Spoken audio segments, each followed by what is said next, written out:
the first luminous mystery, the baptism of Jesus in the Jordan. Why would we meditate upon this today? Because so many people are not baptizing their kids. I wasn't baptized until I was 10 years old, and even then it didn't mean anything for the family. They just got the 8x11 certificate to shut up the grandparents, But I meet so many people today, so many people who say to me, well, I'm a spiritual person.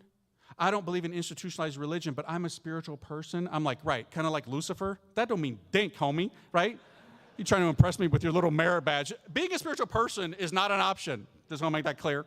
So what else you got? And they're like, well, I'm going to wait till my children grow so that they can make that very important decision for themselves.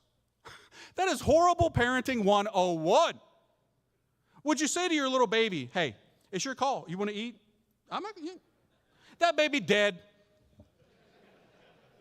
These are sacraments. Baptism is the gateway to the greatest sacrament, to Holy Communion, right? So many people are not baptizing their kids today because today we're so confused. That's why we have this mystery today. What about the second luminous mystery? This is a humdinger right here, my friends.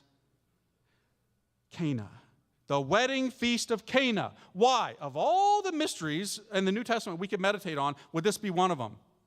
Because in the 13th century, two dudes weren't trying to get married, or two women.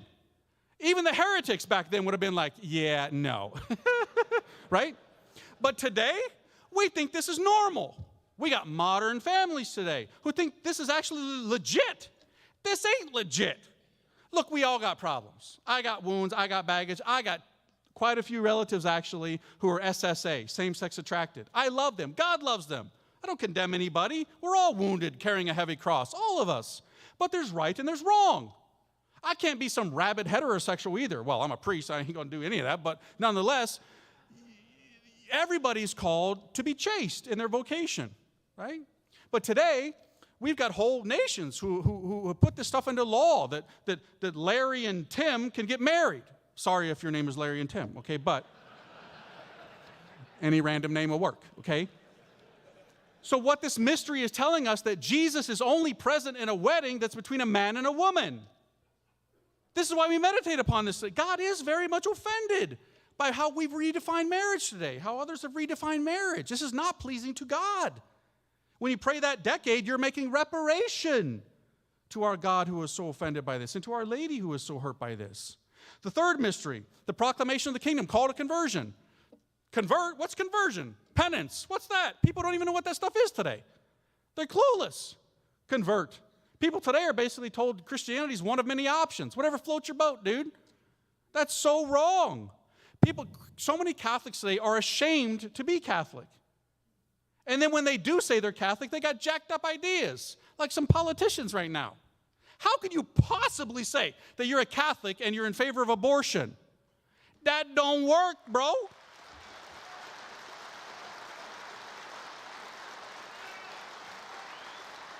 And yet, that's what people think, because they've been so poorly catechized, and they don't get it.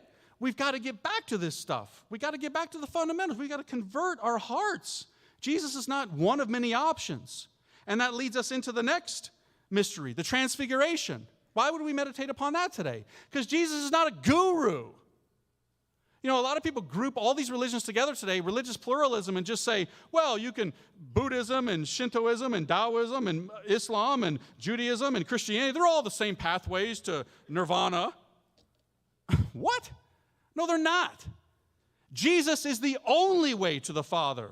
I am the way, the truth, and the life. Nobody comes to the Father except through me. And that's not me being arrogant. That's the truth. I'm not saying that all these other religions don't have parts of the truth. They do. And many of them are good people. But we have the fullness of the truth. And it's not arrogant to say that. Do we not live it many times? Totally. Me first. I fall flat on my face. Father, without confession, I'm big time trouble. But I don't deny the truth. Just like I don't deny mathematics. 2 + 2 = 4. Always. It don't equal 5. You know, there's people today, even in the church, who say that it does. We got some serious problems today. We got today people who actually want to talk about Islam being basically the same as Christianity. It ain't. It ain't. And I'm not an Islamophobe. I don't desire the death of any Muslim. But I want them to come to know Jesus Christ the fullness of the truth, who wants them to be their brother and call God Abba, Daddy. That's what it's all about.